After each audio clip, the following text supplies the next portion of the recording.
Trapped in a relentless whirlwind of worry and fear, your heart races, pounding against your chest as it tries to escape. Your mind becomes a battleground of reality. Incoherent thoughts rushing by as if sent by the enemy, each thought more troubling than the last.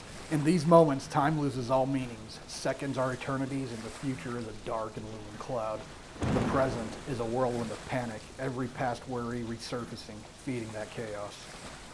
It's a feeling of being completely out of control, a puppet to your thoughts and fears. You're lost in a sea of anxiety, with no land in sight, desperately trying to stay afloat. Now breathe.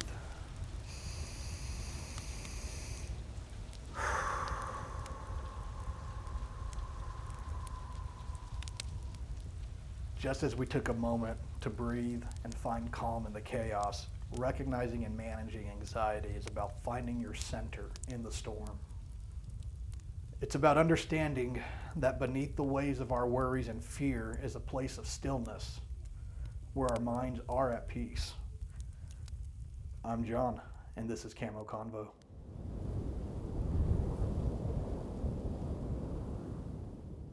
In this episode, we are dedicated to exploring that place of stillness.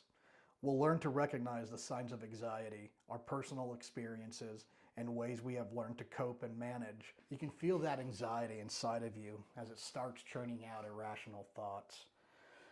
My stomach personally feels like it's twisting and free falling all at the same time when I start getting anxious.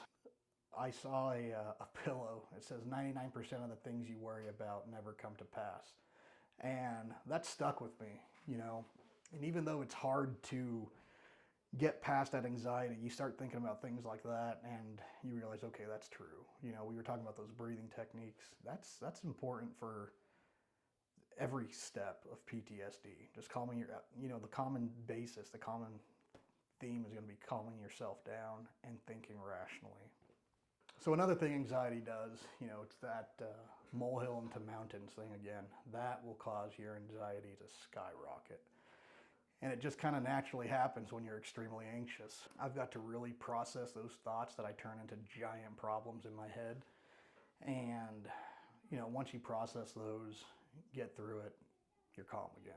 Generally, that's been my experience. Another thing anxiety will do is causes you to take things out of context. Especially if you're in a crowd or talking to people, you could get something as simple as a sideward glance from somebody, and your mind is turning that into, okay, that person doesn't like me, I have a problem with them, I'm going to address it. And then that's happened, and then you come to realize, okay, I'm a fool. There was nothing wrong between me and that person. I just read into it way too much. So I'm going to get into some personal true scenarios that where anxiety has jacked me up.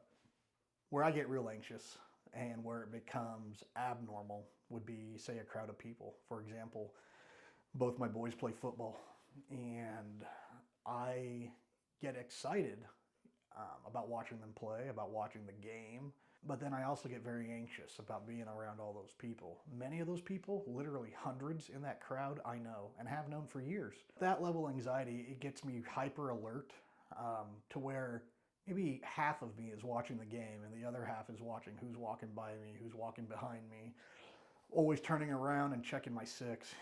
That's not normal. And so that's something I'm trying to be conscious of and work towards. So there's one example, right? Crowds, big crowds. This seems silly to some people, and it did to my own family at first, but family functions can cause me to be anxious. I've had to learn to really not compare myself, right? And then when I get to these functions, a lot of the time I will be quiet, sit back, and I feel like you're that weird Uncle John. And you don't want to be weird Uncle John. I don't want to be weird Uncle John. So before I go to family functions now, I honestly do take a minute to just calm down, center myself. And then usually when I miss them, I feel horrible afterwards. And, there's a little bit of FOMO, for real. And then there's a little bit of guilt, because your spouse is there, your kids are there, the other spouses with their spouses are there. And then here I am again absent. This is your classic one. It's so cliche, but damn, it's true. holidays with loud noises. 4th of July will fuck me up sometimes. I hate using this word, but one of my biggest triggers is the sound of a 107 millimeter rocket. If I hear that whistling noise, I'm immediately taken back there. I taste it, I smell it, I feel it. I feel that fear again. You know, if you have a veteran who truly says things like that, and even though it's cliche, take them for their word. It's real. So just know that with PTSD, you're gonna have some shit that's just never gonna be normal to some people, and that's okay. As far as this anxiety goes and the anger we talked about last time and our future episodes, there is hope in all this, right? I used to be a lot worse, to where the thought of even going on camera and putting this on YouTube would have been a joke. You go to therapy, you talk to friends, especially friends with similar experiences that go through the same things as you. More often than not, you know, you're going through the same thing. And what I find is weird, a lot of the times you're going through the same thing at the same time.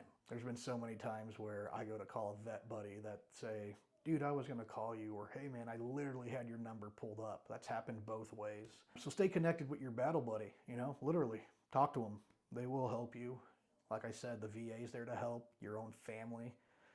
Even though the family is the big one, it's the tough one. A lot of those people don't understand what you're going through, but more often than not, they'll at least listen. And a lot of the time, just getting shit off your chest feels good. Another good coping mechanism, and honestly, for like the past 9 weeks, I've had so much crap going on that I've been in my own head. And I had to remind myself of this week, is physical outlets. Lifting weights, going on walks. Yeah, just physical outlets are a big one. I can't stress that enough. If you got anything out of this today, leave a comment. You know, if you have a question, leave a question. You know, what do you want out of this channel? What kind of content would you like to see? You know, a lot of this that we have coming to you, you know, like this series on PTSD, we don't want the channel to just be about this.